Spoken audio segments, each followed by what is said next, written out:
வணக்கம். G news Tamil 24x7 செய்திகளுக்காக செய்தி வாசிப்பவர் வித்யா.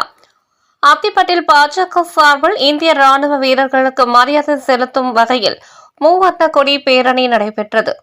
தேசப்பற்றுடன் சிலம்பாட்டம் ஆடியபடி அணி திரண்ட பள்ளி மாணவ மாணவிகள். திருவள்ளூர் கிழக்கு மாவட்டம் மீஞ்சூர் தெற்கு ஒன்றியத்திற்கு உட்பட்ட அத்திப்பட்டில் பாஜக சார்பில் மாவட்ட பொதுச் செயலாளர் அன்பாலயா எஸ் சிவகுமார் ஏற்பாட்டிலும் மாவட்ட தலைவர் எஸ் சுந்தரம் முன்னிலையில் ஒன்றிய தலைவர் டி.யு. பிரபு தலைமையில் இந்திய ராணுவ வீரர்களுக்கு மரியாதை செலுத்தும் வகையில் மூவர்ண கொடி பேரணி நடைபெற்றது.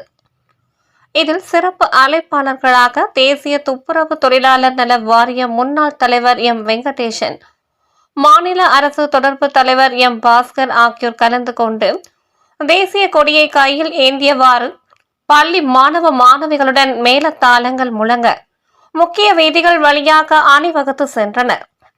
அப்போது தேசப்பற்றுடன் இளைஞர்கள் சிலம்பாட்டம் ஆடியபடி சென்றது பார்வையாளர்களை வெகுவாக கவர்ந்தது.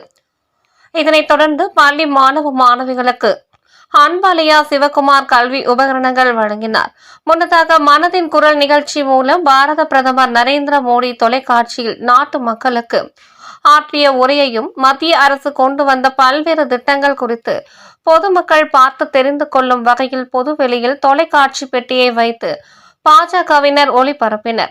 இந்நிகழ்ச்சியில் மாவட்ட பொதுச் செயலாளர் KGM சுப்பிரமணி, செயலாளர் சந்துரு, ஒன்றிய பொருளாளர் சத்யன், செல்வராஜ் உள்ளிட்ட கட்சியின் முக்கிய பிரமுகர்கள் உள்ளிட்ட ஏராளமானோர் கலந்து கொண்டனர்.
பராமரிப்பு மற்றும் தேன் மிஷன் ஆகியவற்றின் பெரிய பங்களிப்பு இருக்கிறது.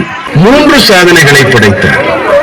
தடகள போட்டிகளில் உத்தரப்பிரதேசத்தின் காதிர் கான், ஷேக் ஜீஷான் ஆகியோரும், மூன்று வெற்றியாளர்களான மகாராஷ்டிரம், ஹரியானா மற்றும் ராஜஸ்தானத்திற்கு பாராட்டுக்களை தெரிவித்துக் கொள்ளும் உண்மையான விஷயங்கள் நடந்தன.